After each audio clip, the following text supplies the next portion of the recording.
دمشق نبی کریم صلی اللہ علیہ وسلم کے وصال کے 3 سال بعد 635 عیسوی میں فتح ہوا۔ شہر میں دنیا کی قدیم ترین شاہراہ صراط مستقیم کے قریب زمین کا ایک مقدس قطعہ تھا۔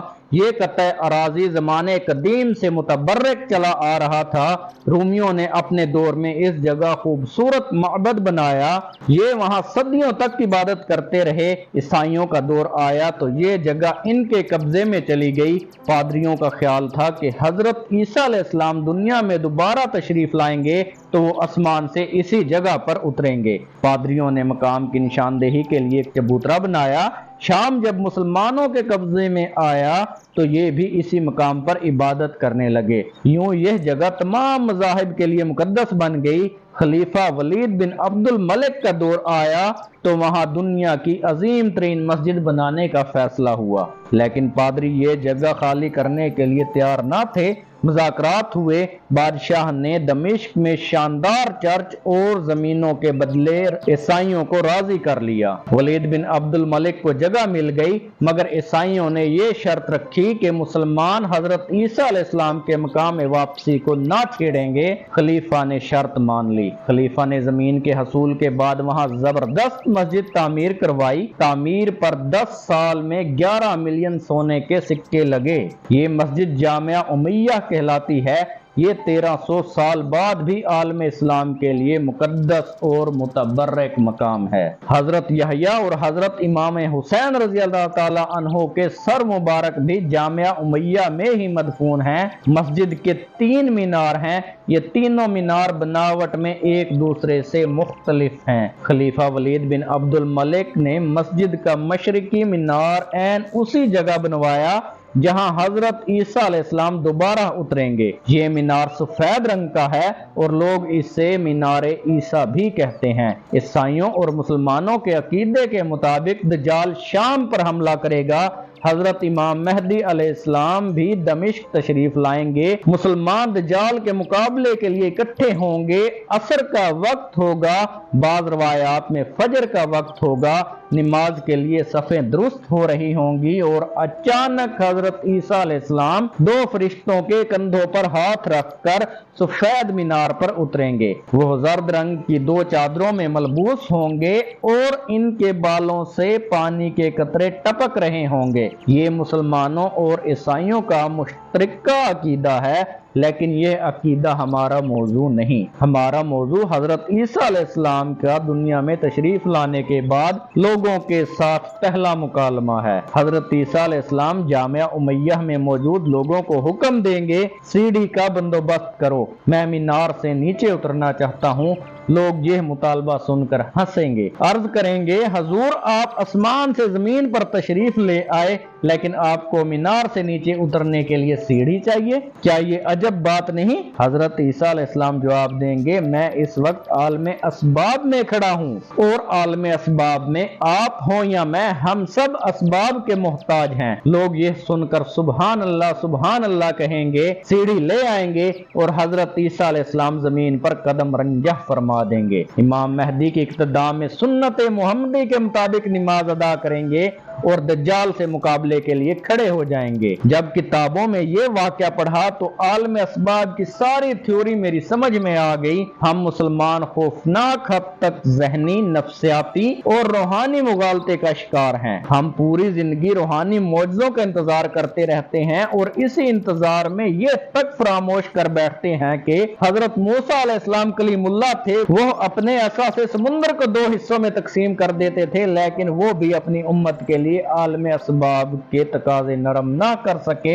حضرت عیسیٰ مردوں کو زندہ کر دیتے تھے، لیکن وہ اور ان کے ساتھی رومن امپائر کے اسباب کا مقابلہ نہ کر سکے، اور نبی کریم صلی اللہ علیہ وسلم اللہ تعالیٰ کے آخری اور محبوب نبی ہیں، لیکن انہیں بھی عالم اسباب میں تلوار، گھوڑا، ذرہ بختر، اونٹ، پانی اور خوراک اور لباس کا بندوبست کرنا پڑا۔ یہ بھی اپنا دفاع کرتے رہے، یہ بھی جنگیں لڑتے رہے، یہ بھی پیٹ مبارک پر پتھر باندھتے رہے، انہیں بھی ساتھیوں، دوستوں، بھائیوں، ہجرتوں، معاہدوں، جوڑ توڑ اور معاش کی ضرورت پڑتی رہی، یہ بھی تجارت فرماتے رہے، یہ بھی اپنے حسب و نسب پر فخر کرتے رہے، یہ بھی اپنے گھر کو آباد کرتے رہے۔ آپ کسی دن فرقے اور مسلک کی اینک اتار کر سیرت النبی صلی اللہ علیہ وسلم کا مطالعہ کیجئے، آپ یہ دیکھ کر حیران رہ جائیں گے کہ ہمارے نبی کریم صلی اللہ علیہ وسلم نے پوری زندگی سب سٹینڈرڈ چیزیں استعمال نہیں کی، دوست بنائے تو شاندار لوگوں کا انتخاب کیا، غلام، خادم اور کنیزیں تہذیب اور شائستگی کے شاہکار پسند فرمائے۔ آپ صلی اللہ علیہ وسلم نے پوری زندگی کمزور تلوار خریدی اور نہ ہی بیمار گھوڑا اور لاغر اونٹ پر سفر کیا۔ آپ صلی اللہ علیہ وسلم لباس بھی ہمیشہ صاف ستھرا اور بے داغ پہنتے اور رہائش کے لیے شہر بھی معتدل، پرفضا اور مرکزی مقام پسند فرمایا۔ آپ صلی اللہ علیہ وسلم نے زندگی بھر عالم اسباب میں اسباب کا پورا خیال رکھا، اچھا کھانا کھایا، اچھا پھل پسند فرمایا، اچھی جگہ اور اچھے لوگ پسند کیے اور اس دور کی شاندار ٹیکنالوجی استعمال کی۔ آپ غور کیجئے، عرب حملہ آوروں سے مقابلے کے لیے شہروں سے زیادہ دور نہیں جاتے تھے، لیکن آپ صلی اللہ علیہ وسلم نے جنگ بدر کے موقع پر مدینہ سے 156 کلومیٹر دور بدر کے مقام پر خیمہ زن ہوئے۔ آپ صلی اللہ علیہ وسلم غزوہ احد کے موقع پر احد پہاڑ پر بھی چلے گئے۔ آپ صلی اللہ علیہ وسلم نے عربوں کی تاریخ میں پہلی مرتبہ مدینے کے گرد خندق کھودی اور آپ نے کافروں سے مقابلے کے لیے یہودیوں کے ساتھ معاہدے بھی کیے۔ یہ کیا تھا؟ یہ عالم اسباب میں اسباب کی بہترین مثالیں تھیں۔ نبی اکرم صلی اللہ علیہ وسلم عالم ارواح میں چند سیکنڈ میں معراج سے مستفید ہو گئے۔ وہ واپس آئے تو وضو کا پانی گرم تھا اور دروازے کی کنڈی ہل رہی تھی۔ آپ صلی اللہ علیہ وسلم نے انگلی کے اشارے سے چاند کے 2 ٹکڑے بھی فرما دیے، لیکن آپ صلی اللہ علیہ وسلم جب عالم اسباب میں واپس آئے تو آپ کے دندان مبارک بھی شہید ہوا۔ آپ صلی اللہ علیہ وسلم طائف میں زخمی بھی ہوئے، آپ کو بھوک، پیاس، گرمی، سردی بھی محسوس ہوئی۔ آپ صلی اللہ علیہ وسلم کے گھر کی چھت بھی ٹپکتی رہی۔ آپ صلی اللہ علیہ وسلم بیمار بھی ہوئے، آپ پر زہر کا اثر بھی ہوا، آپ جادو کے اثر سے بھی نکلے اور آپ غربت اور بیماری سے پناہ بھی مانگتے رہے۔ یہ عالم اسباب کے وہ سبب ہیں جن سے کوئی ذی روح آزاد نہیں ہو سکتا۔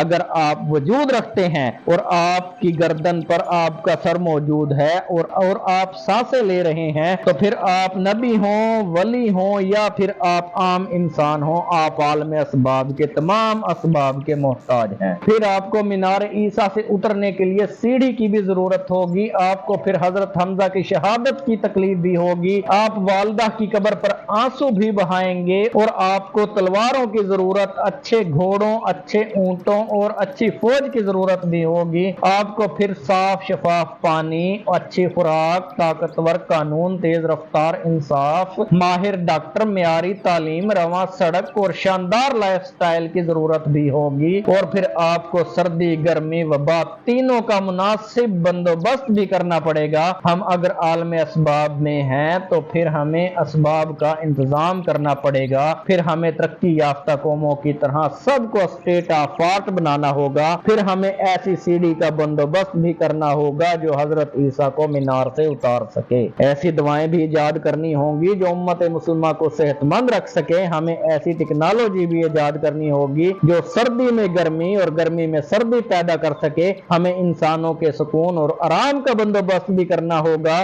ہمیں کرۂ ارض پر موجود قدرتی مصائب کا خیال بھی رکھنا ہوگا، ہمیں دنیا کو ماحولیاتی آلودگی سے بھی بچانا ہوگا، ہمیں مسلمانوں کو مسلمانوں کے ہاتھوں سے تحفظ بھی دینا ہوگا اور ہمیں یہ بھی ثابت کرنا ہوگا کہ مومن اسباب کی دنیا میں بھی دنیا کو اپنے برابر نہیں آنے دیتا۔ ہم محمدی ہیں، کینچی ہو یا راکٹ، ہم کسی بھی فیلڈ میں دنیا کو آگے نہیں نکلنے دیں گے۔ ہم ایسے مسلمان ہیں، ہمیں اللہ تعالیٰ نے اسباب کی دنیا میں بھیجا، ہم اسباب سے ہی منہ موڑ کر بیٹھ گئے۔ اس امت کو کون بتائے گا کہ انسان اس عالم اسباب میں سبب کے بغیر بے سبب ہو جاتا ہے اور بے سبب لوگ دنیا و آخرت دونوں میں مار کھا جاتے ہیں۔ اگر آپ کو یقین نہ آئے تو آپ حلب کے مسلمانوں کی حالت دیکھ لیں، یہ لوگ عالم اسباب میں اسباب کے مالک ہوتے تو کیا دنیا ان کی طرف میلی آنکھ سے دیکھ